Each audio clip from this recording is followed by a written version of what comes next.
About a third of all food consumed by humans on Earth has been fermented in some way. Bread, cheese, chocolate, coffee, soy sauce, vinegar, wine, beer. All of it depends on microorganisms transforming one thing into something else entirely. Fermentation is arguably the oldest food technology on the planet, older than cooking with fire in some cases. But lately, fermented foods have become a wellness trend, and the marketing has gotten well ahead of the science. Some of these foods have thousands of years of real evidence behind them. Others have mostly good branding. This is every major fermented food explained, and which ones are actually worth eating. Yogurt is one of the oldest prepared foods in human history, and nobody set out to invent it. Archaeological evidence suggests it first appeared around 5000 BCE in Mesopotamia, likely when milk stored in animal skin bags was exposed to warm temperatures and bacteria thickened it into something tangy and sour. The herders who discovered it had no idea what had happened. They just knew the milk lasted longer and tasted different. The word yogurt comes from the Old Turkish root yog, meaning to condense or intensify, and Turkish texts from the 11th century describe it among nomadic communities across Central Asia. Genghis Khan reportedly fed his entire army on fermented mare's milk, believing it made his warriors braver. Whether or not that was true, fermented dairy solved a real problem. Fresh milk spoils within hours in warm climates, but once bacteria convert lactose into lactic acid, the result is stable enough to carry across a continent. In 1905, a Bulgarian physician named Stamen Grigorov became the first person to isolate the bacteria responsible for yogurt fermentation. He found it in a sample of Bulgarian yogurt and named it Lactobacillus bulgaricus. Around the same time, the Nobel Prize-winning Russian immunologist Ilya Mechnikov studied communities in Bulgaria and the Caucasus, where people lived unusually long lives, and he theorized that the lactic acid bacteria in their fermented milk was protecting them. That theory turned out to be remarkably close to what modern research now confirms. The thick style known as Greek yogurt, which has become one of the most popular varieties in the Western world, is made by straining regular yogurt to remove the liquid whey. This concentrates the protein, roughly doubling it compared to unstrained yogurt, while also giving it that dense, creamy texture. It was a standard preparation across the Eastern Mediterranean for centuries before Chobani and Fage turned it into a supermarket category in the 2000s. Most store-bought yogurt contains just 2 or 3 bacterial strains, but the next fermented dairy on this list contains over 60, and the culture needed to make it is something no laboratory on Earth has been able to recreate from scratch. Kefir is a fermented milk drink that originated in the Caucasus Mountains, the range that sits between the Black Sea and the Caspian Sea, dividing Europe from Asia. Nomadic tribes, particularly the Ossetians, fermented milk in goatskin bags using small, gelatinous clusters called kefir grains. These grains look like tiny cauliflower florets and contain a dense community of bacteria and yeast bound together in a polysaccharide matrix called kefirin. The locals called them grains of the prophet and believed they were a gift from the prophet Muhammad. Families passed them down as household wealth and were convinced that revealing their existence to outsiders would destroy the grains forever. That secrecy held for centuries, until the early 1900s, when the All-Russian Physicians Society became convinced kefir could treat tuberculosis and digestive disease. Unable to buy the grains, the society sent a young woman named Irina Sakharova to charm a Caucasian prince into giving them up. The prince refused, then tried to kidnap her. She was rescued, the prince was hauled before the Tsar's court, and Sakharova was awarded a supply of kefir grains as legal compensation. By 1908, she was producing kefir commercially in Moscow. The most remarkable thing about kefir grains is that despite modern science identifying every organism inside them, nobody has succeeded in manufacturing them from scratch. You cannot build kefir grains. The only way to get them is from existing grains, which grow slowly and can be divided. Every authentic grain in use today is a direct descendant of grains fermenting milk in the Caucasus centuries ago. Archaeologists have even found kefir residue in graves in the Xinjiang region of China, dating back 3,600 years. Kefir transforms milk using a culture nobody can explain, But the next food on this list needs no culture at all. The bacteria that ferment it are already sitting on the raw ingredient before you do anything. Sauerkraut is cabbage that has been shredded, salted, and left to ferment in its own juice. The salt draws water out of the cabbage cells through osmosis, and that brine creates an environment where lactobacillus bacteria already living on the leaves thrive and convert natural sugars into lactic acid. No vinegar is added, no starter culture is needed.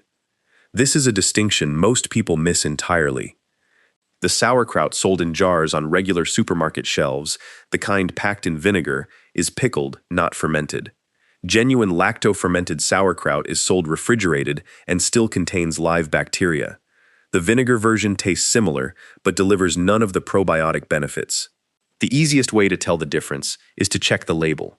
If vinegar is listed as an ingredient, no real fermentation took place. Fermented cabbage has deep roots across German, Alsatian, Polish, Russian, and Baltic food traditions, and each region developed its own variations. In parts of Eastern Europe, the brine left over from sauerkraut fermentation was consumed as a drink, valued as a hangover remedy and digestive tonic. Sauerkraut's most famous moment came at sea. In the 1770s, Captain James Cook loaded barrels of it onto his ships before long Pacific voyages. Scurvy was killing more sailors than storms at the time, and Cook noticed his crews stayed healthier when they ate sauerkraut. He was right. Fermentation preserves much of the cabbage's vitamin C, which would otherwise degrade in storage. His sailors reportedly hated it, so Cook ate it conspicuously at every meal until they started asking for their own. Sauerkraut is fermented cabbage shaped by European tradition, and the next food is also fermented cabbage, but from the other side of the world, where the recipe took a completely different path. Kimchi is a traditional Korean fermented vegetable dish with roots going back over 2,000 years. The earliest versions were nothing like the fiery red side dish most people picture today. They were simply vegetables submerged in salt brine and stored in large earthenware jars called ongi, buried in the ground to maintain a cool temperature through the Korean winter. The red chili peppers that define modern kimchi did not arrive in Korea until the late 1500s, brought by Portuguese and Japanese traders. Before that, kimchi was mild, built on garlic, ginger, and fermented seafood paste. Over the centuries, Korean cooks developed more than 200 regional varieties. Every autumn, families and communities gather for kimjang, the collective preparation of enough kimchi to last through winter. UNESCO recognized this tradition as part of the intangible cultural heritage of humanity in 2013. What makes kimchi interesting from a health perspective is that it works on two levels. The lactobacillus bacteria produced during fermentation act as probiotics, and the raw ingredients themselves, garlic, ginger, chili, and cabbage, contribute anti-inflammatory compounds independently. Garlic contains allicin, cabbage provides glucosinolates, and the chili flakes add capsaicin, all of which have been studied for their effects on inflammation and immune function. It is one of the few fermented foods where the base ingredients carry nearly as much nutritional weight as the fermentation itself. Kimchi gets its complexity from chili, garlic, and fermented seafood, but the next food gets its depth from something entirely different, a mold so important to Japanese cuisine that the Japanese government declared it the national fungus.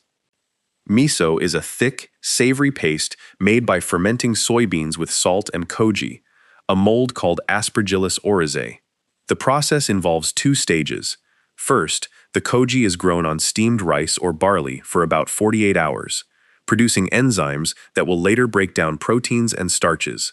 Then the koji is mixed with cooked soybeans and salt, packed into vessels, and left to ferment anywhere from a few weeks to several years.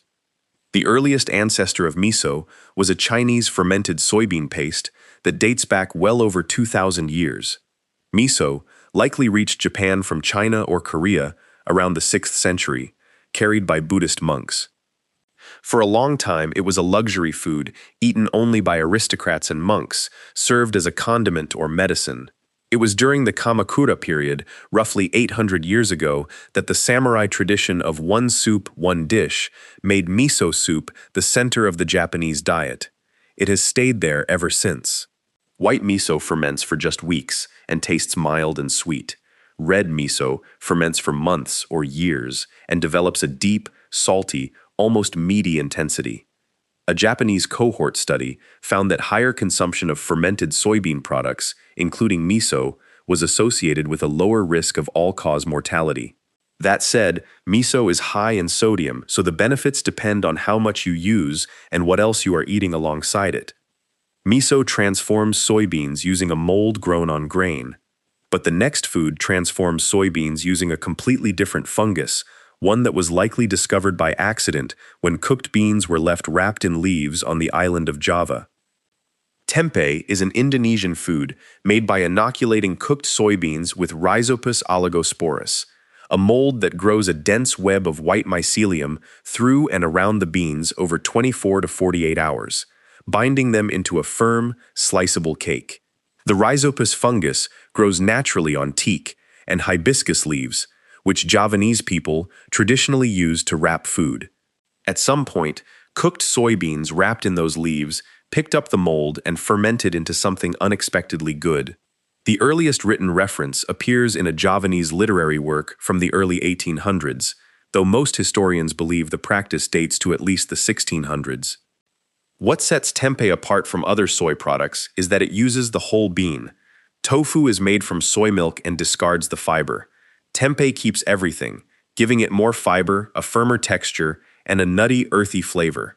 The fermentation also breaks down phytic acid, a compound that interferes with mineral absorption, making the nutrients in tempeh more available to the body than in unfermented soy.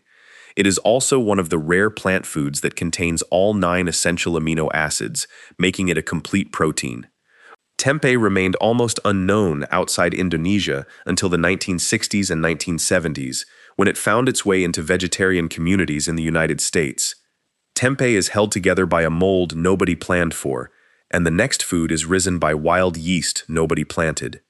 It is the oldest form of leavened bread in the world, and for most of human history, it was the only kind. Sourdough bread is made by fermenting flour and water until wild yeast and lactic acid bacteria colonize the dough and produce carbon dioxide, which makes it rise. No commercial yeast is added. The microorganisms come from the flour, the water, the air, and the hands of the baker. This was the only way bread was leavened for thousands of years, from ancient Egypt through medieval Europe, until commercial yeast was developed in the 1800s. One of the oldest known sourdough loaves was excavated in Switzerland and dates to approximately 3700 BCE. Sourdough became closely associated with San Francisco during the Gold Rush. In 1849, a French immigrant named Isidore Boudin opened a bakery and began capturing wild yeast from the city's coastal air. The strain of bacteria that thrived in his starter was later named Lactobacillus sanfrancisensis after the city itself. Boudin's bakery still uses the same continuously maintained mother dough, fed daily with flour and water for over 170 years. The long fermentation breaks down some of the gluten proteins and phytic acid in flour, making sourdough easier to digest for many people. Studies have shown it produces a lower glycemic response than white bread, meaning a slower, more gradual rise in blood sugar. It is still bread. The fermentation helps, but it does not turn it into a health food. It just makes it a better version of what people were already eating. Sourdough rises from wild yeast that takes hours or days. But the last item on this list is fermented by something stranger still, a rubbery, floating disc that turns sweetened tea into something fizzy, sour, and slightly vinegary. Kombucha is a fermented tea made using a SCOBY, a symbiotic culture of bacteria and yeast.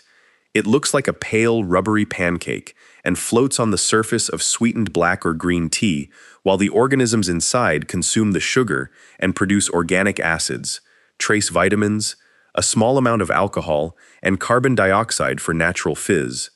The drink is believed to have originated in northeastern China around 220 BCE during the Qin dynasty, where folk tradition called it the tea of immortality.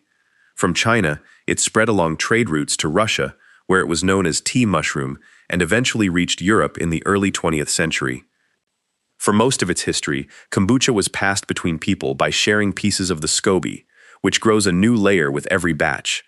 The modern commercial industry traces largely to G.T. Dave, who began bottling kombucha in his parents' kitchen in Beverly Hills in 1995 and turned it into the first major American brand. The health claims are where things get honest. Kombucha does contain organic acids and some live bacteria, but the amounts vary widely by brand, brewing method, and shelf time.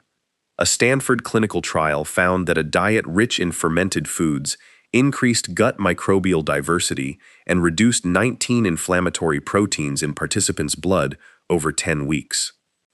But that diet included yogurt, kefir, kimchi, sauerkraut, and kombucha together. No large-scale study has isolated kombucha alone and proven benefits beyond what those other foods already provide. It is not harmful, and it may contribute to gut health as part of a broader fermented diet.